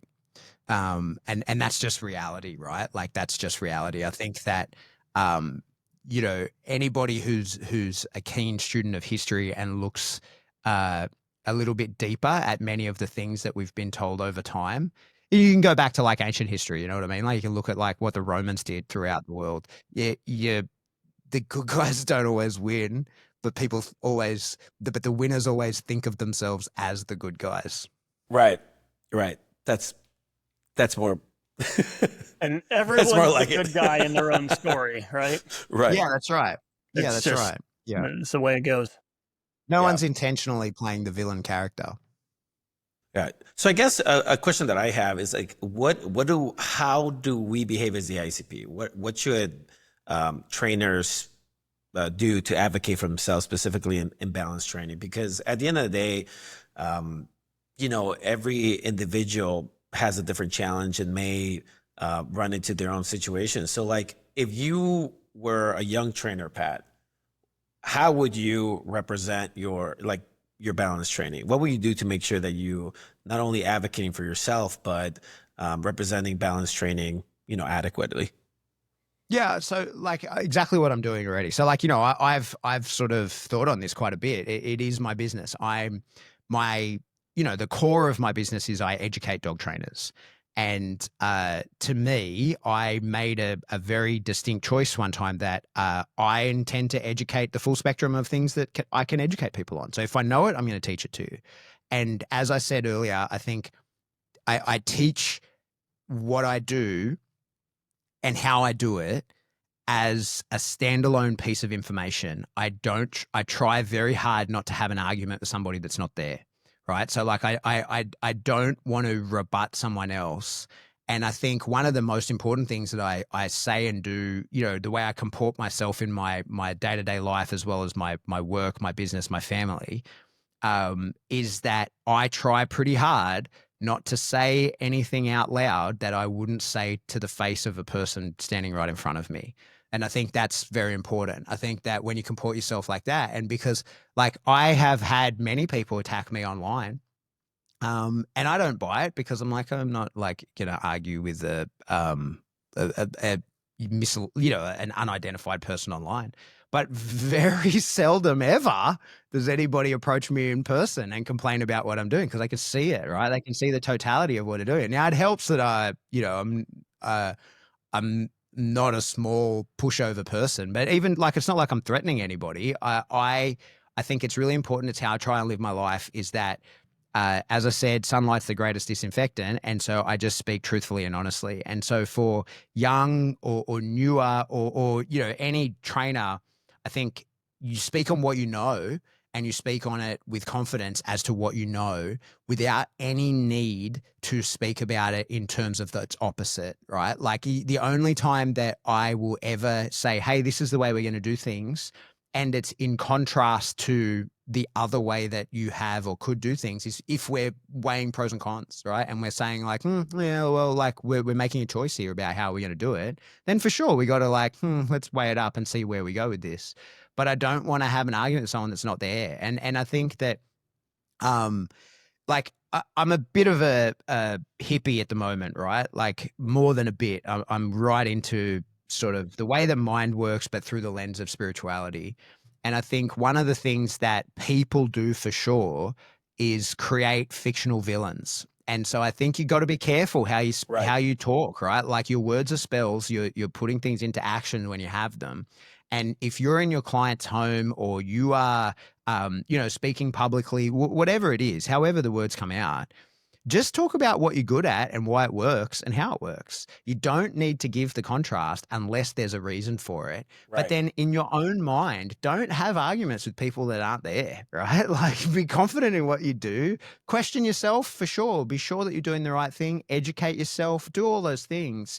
But don't get spooled up around it, because I think that sometimes, like I've been guilty of it in the past, and I think that people are guilty of it still, is that they're having an argument, they're going back and forth with just themselves. Yeah. And you can really talk yourself into a weird position, and you can create a villain that doesn't exist. And then when you meet someone who kind of fits the mold enough to be the villain for you, you then have created all these attributes and all these thoughts and all of these, things that the bad guy in your head does. And then you pick up that template and you put it over that person. And you're very likely very wrong about it, And I think that we infer much too much thought as to people's motives rather than just going off their actions. I think that's pretty important as well, right? Like it's hard as people, we don't even really understand our own motives for doing stuff a lot of the time. You know what I mean? Like we tend to retrospectively justify things rather than decide to do something in the moment. And there's a lot of data on that. There's some terrifying data actually about you're much less in control than you think, right? Yeah, for sure. It's driving itself much more than you realize. And I think that it's very easy to say, well, this person is going to think about this and whatever. And what you're doing is just personifying the villain that exists within you. You're like creating an external face of the villain that is within you so that you can have a face-to-face argument with it rather than having to confront it internally. And so stay out of that headspace. That's the main thing, I think, for anybody, whether you're a balance trainer or force trainer. That's great or advice. whatever. That's great I think advice. stay out of that headspace of having an argument without somebody there. And when they're actually there, don't have an argument, like have a conversation and be like, hey, how do you do things? Oh, that's interesting. I never thought about that. Maybe I'll change, right? Or like, that's not for me. Or I've tried that. I didn't see success. Oh, and you know, like I've had this exact conversation with, I've had people who are friends of mine, you know, and they train a different way. And I say, it didn't really work for me. What are you doing that I'm not? And then they show me and I go, oh, I'm doing the same thing.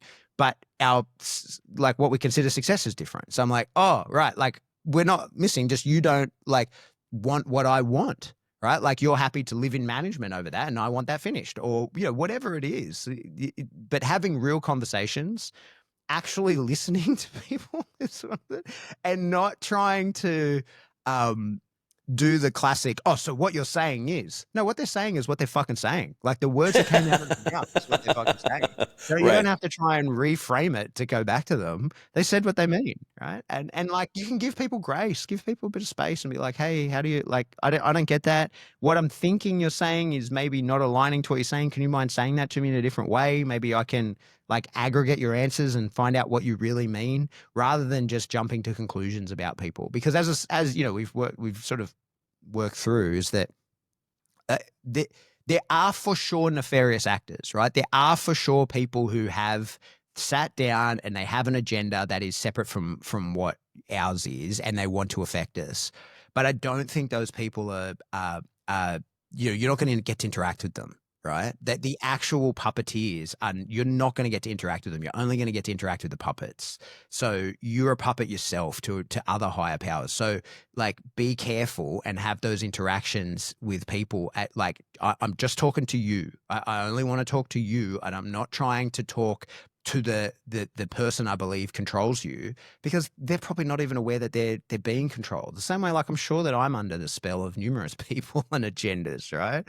I'm sure, but I can have my mind individually changed. You can't change my mind by attacking something that's behind me because it's not me. You have to really decide what's real and what's not real, right? Because we don't really, I hear that like at our team level, even like our peers, we don't really talk about positive only or force free. We just talk about dog training, right? In fact, when clients come in for assessments and evaluations, we just say, cool, what are you looking to do? What is your dream goal? Okay, here's a training plan. This is what they're going to do. And they're 99% of the time, they're like, yeah, sounds great. Cool. E-collar, cool. How do you use it? Take them through the whole thing. And there's never an issue. I guess it was more or less kind of like what you said too, that the whole start of this whole conversation was you can't just give it some attention. You have to give it a lot of attention. Right. And I think that you know, that kind of ship had sailed at least now. You know, going back to kind of the ICP in your relationship. So, you know, you've had your happy moments with the IACP and you've had your unhappy moments with the IACP, right? How do you think we're doing now and where do you think the organization's heading?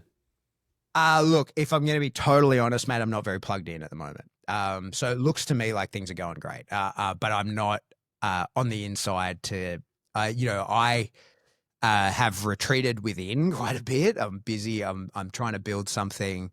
And so I have neglected my side of wider responsibilities to the dog training world. Well, they're not my responsibility, right? They were things that I was choosing to do, choosing to be a part of, and I've kind of wound that in. I release this course on the 1st of next month, and so my time will open up and I'll pay more attention to what's going on and I'll be more available to that kind of information. But if I'm honest, I haven't really been paying attention to it. I think one of the important things about like conference is for sure that we're balanced trainers, so that includes the full spectrum. We need people for them who are competent across all the kinds of disciplines and the way they do different things so that we can see that. My concern, though, is that I think the IACP, you know, I think the IACP is in a tricky position in terms of inviting people in to help educate and to speak. And, you know, like there's a bell curve at like everything of a distribution of what people think of as balanced training. And some people's idea of balanced training is much more compulsive than what I think of in my terms of balanced training. To me, I'm a true, like, I like to think that I'm a truly balanced trainer. Like I maintain balance. I have no bias as to what I'm going to do until I observe the dog, and then I make my decision. And I think that we have some people who are a little bit over to the right, and so bringing in speakers who are much more over to the left. I don't mean politically. I like picture any scale, up or down, whatever, right? By creating more balance that way. My concern, though, around that is I think that we do need to be very careful not to invite the fox into the hen house. And I think that sometimes people who are competent, you know, trainers who wouldn't call themselves balanced trainers, we need to be very careful of allowing those people to influence too much when they have publicly called for the banning of tools and equipment. I think that once you cross that line, when you say, if you are an aggression specialist, for example, and you have said, I don't deal with aggression with the use of any tools, e-collars, prong collars, I have a method by which I am effective without using those tools, I'll say, cool, I'm very interested in what you have to offer. And because there are times when I can't use those tools, I absolutely am very interested in what you have to say. And maybe you can achieve better results than me without the tools. I'm very, very interested.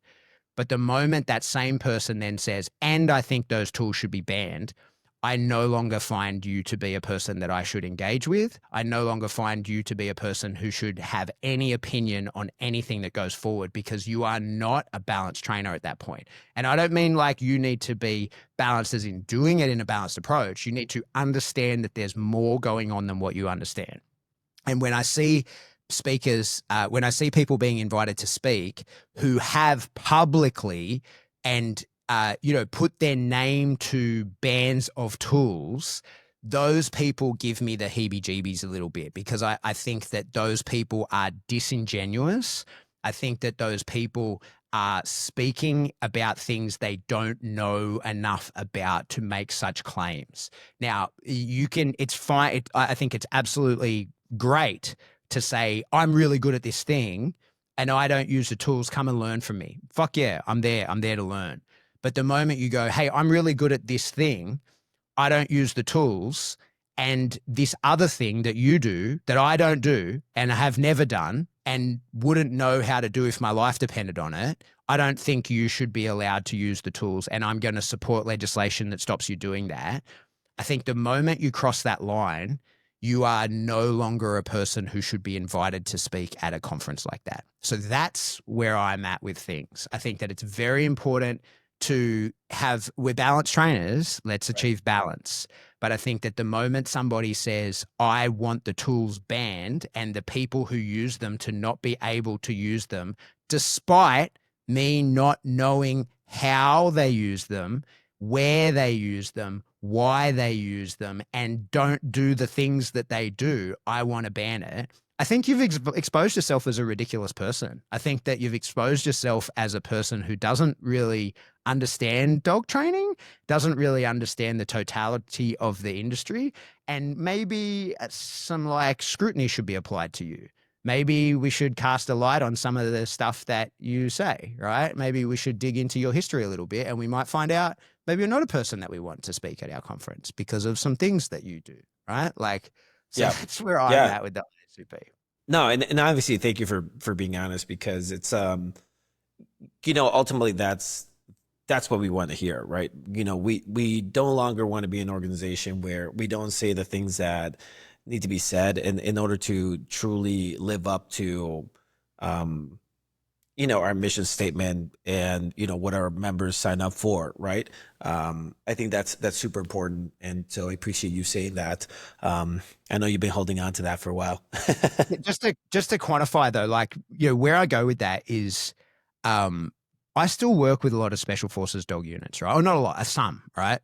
More than most, which is none.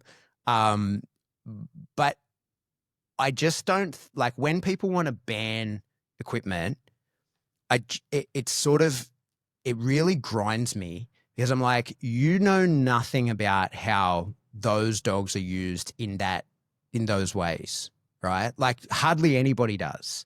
And you're dealing with dogs who are being trained to kill people, right? And maybe even have, right? Like it's not uncommon that there were plenty of dogs during the sort of Afghan period that were killed themselves, but also because like the dogs are off leash, man, they could be 500 meters away from you, but when they bite someone, and to people who have never, been in a gunfight, I cannot explain to you what 500 meters is. That is an abyss, right? Like when you're fighting for every inch of forward momentum, to get that far away to go and recover your dog or to be with your dog or support your dog or influence your dog, you just have no idea what that is like. And then to say, oh, no tools, you can't use the tools. You're like, hey, man, you don't understand that. You don't have the faintest idea on what's going down in the real world with these dogs, right?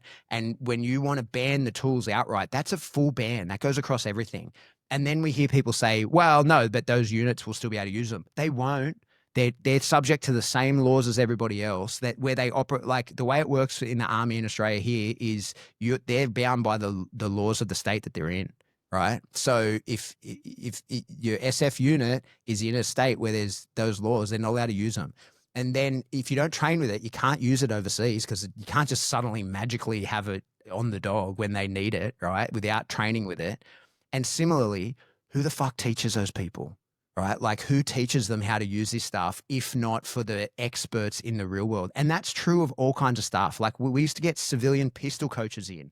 There's no one you fire a 9mm round costs like $1 a shot. I don't know what it is in America, but it's like that. It's like $1.10 in Australia or more. These people who are like, I can shoot all day, right? I could build a fortress of ammo and shoot my way out of it.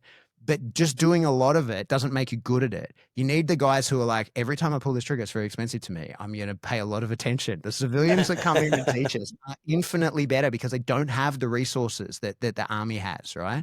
And so we get people in to teach us how to use guns. It is unreasonable to think that the army would maintain people who know resident experts in the e-collar use that they will have no external influence in. So this is what I mean when I say people don't understand the second and third order effects of what they say and do, right? Like you're putting not just people's lives at risk, but the dogs' lives also. And a lot of people like in the dog training space, they don't care about the lives of people, right? But what I'm saying is like when your dog's off leash and he makes a bad decision 500 meters away from you, you need to be able to influence that dog in that moment because these dogs are proper dangerous.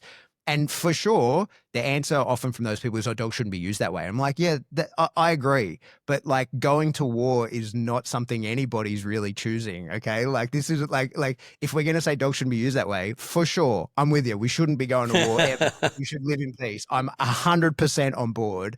But that's not the world that we live in, unfortunately. So that's why it really pisses me off when I see people say, I want the banning of these tools. To say, hey, I don't think they're necessary. I don't think you should use them. And I'm going to educate you in ways that you don't need to. Fuck yeah. I'm on board, 100%. But the moment you say it's banned, I think you're a ridiculous person and your opinion is irrelevant. That's only pushback. Thank you, Pat. I'm with you on, I think 98% of that, Pat. The only pushback I would have is that there's different levels of calling for banning, right? And there's some people who they're zealots, right? And like their goal, their life's mission is to ban tools. And I have no time for people like that. Like you said, I don't take them seriously. I think they're ridiculous. I don't think they actually care about dogs. I think they care about winning or clicks or whatever. There are some people I feel a little bad for where I feel like sometimes they're saying they think they should ban tools because they're weak-willed and they're afraid of the mob, that they're on that side, right? If they're a force-free trainer, how are you a force-free trainer in this day and age who won't say on the record, yeah, I think tools should be banned? Because I think then at that point, you're canceled. You're out of the force-free movement. So I think there is, to me at least, different levels. There's the zealots who should never speak at our conference and should have, they want to come and watch, more power to you. They should never be speaking. And there's some that I hope we can learn from. And I hope that through time, they'll, see the error of their ways and realize that banning does not make sense. And maybe they were just saying it because they jumped on a bandwagon. I don't know your thoughts on that, but I feel like there really are some pretty big levels there, pretty big differences. Think we as an organization, or the organization, should not tolerate the cowardice of others. And so if the answer is, oh no, I don't really think of it, but I couldn't have my audience turn on me, like, that makes you worse. That makes you much worse. So if I'm honest, to totally be honest with you, Matt, like, I have a level of respect for the actual zealots. I think that the people who are Diehards. actually pushing for it and believe it in their heart of hearts that it should happen, I respect them much more than the cowards who let those people push them around. And I mean that with as much conviction as I can possibly convey, that the moment that you allow that sort of cowardice to run the narrative, we are lost. It is over for us, right? And I don't think that we should be allowing any form of cowardice like that any sort of place in our organization. But that's my opinion. I mean, I love that sentiment. I feel like that gets rid of 90% of the population in general. I mean, And we're people are better off, afraid to yeah. speak their mind politically online. So being quiet is one thing. That's totally fine. Like, not speaking, but signing the petition, that's an action. It's not inaction, right? Like, action, like that, the other thing that I think is important to keep in mind is we can only judge people on their actions, right? Not their intentions. I don't know your intentions. I fucking hardly know my own intentions a lot of the time, right? Like, I act things out, but that's the truth, right? That's the truth. You justify things to yourself. You very rarely make decisions. You justify your actions to yourself, and I think that that's all we can go by. So if you've done it, your motives are not that interesting to me. Beyond, like I said, I think that if you really feel it in your heart of hearts, then fine, good for you. Good for you. Do what feels right for you. But if you're just doing it to appease the mob, you are the worst kind of person that there is. All right. No, I mean, I get what you're saying, Pat. I mean, coming from that, like, I just don't. You see enough of it, and you're like, you just get tired of the fluff. Like, people are either for it or against it, and that makes a lot of sense. The people that we don't have patience for are the people that say they're that are lying about their intentions, right? Nobody's got time for that. Not one side's got time for that. And I think it makes life simpler when there are very clear ideas that people back for a lot of different reasons. But I completely get that sentiment.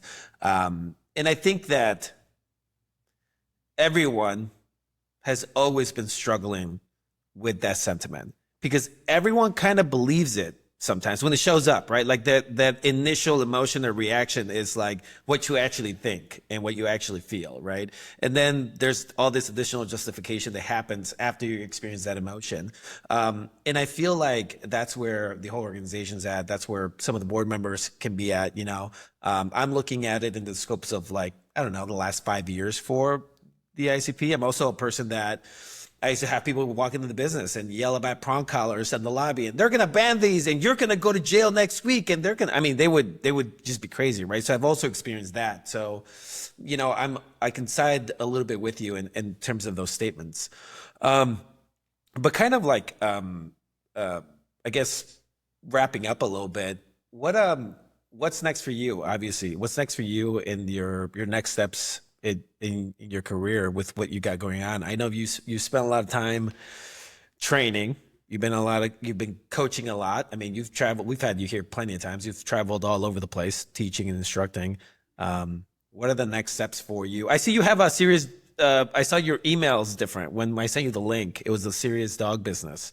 Yeah. So that's the new course. So like next for me is like I've been building out this course. It's finally ready. I've got to start selling it. So That's everyone's problem. yeah. So that's what's next. I am just sort of in the groove of working. Things are going really well. In terms of like I love my life, man. Things are going great. And so I've just got to find a way to maintain that. And so no great big changes. I'm just kind of plodding along. I would love to get back to traveling, like really would love to. It really is,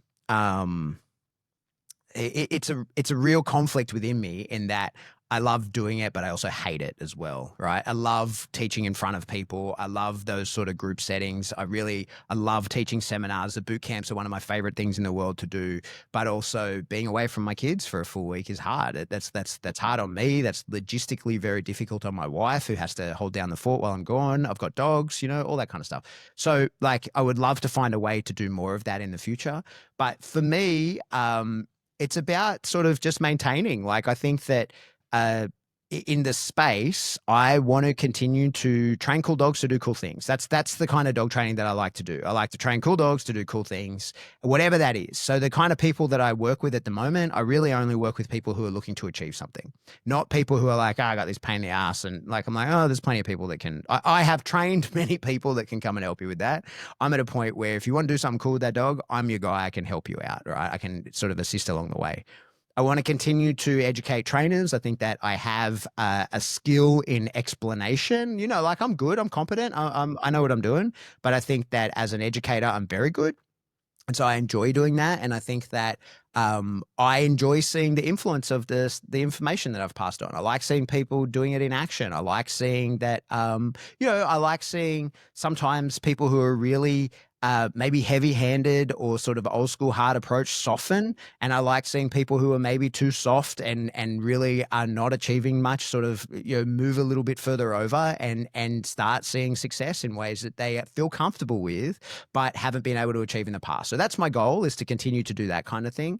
And doing all that through, like, for me, what has changed the most in the past and what I'm really trying to do more of in the future is doing all that through a bit of a lens of, as much as I don't want to say it, but like through a lens of sort of spirituality, where like, I think that there's a lot of wisdom. Since I've sort of gone down this really deep rabbit hole of it over the last few years, there's a lot of wisdom in sort of esoteric and spiritual teachings that we could do with in the dog space, all right? Like we really could do with a lot of help in that space. And so as much as I can weave that into the way that I teach, I intend to. And so, and as I have been doing more and more of that, I have seen more success, not just like my success. I mean, success of the people that I'm teaching and more understanding and stuff like that. So that's what's next for me. That's the plan.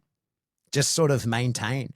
I have to admit, I'm very scared of traveling. I just, the idea of putting an ocean between myself and my family, like, I travel within Australia because, like when Mad Max happens, like I'll be able to get home, right? Like I'll become, like I'm getting to my family.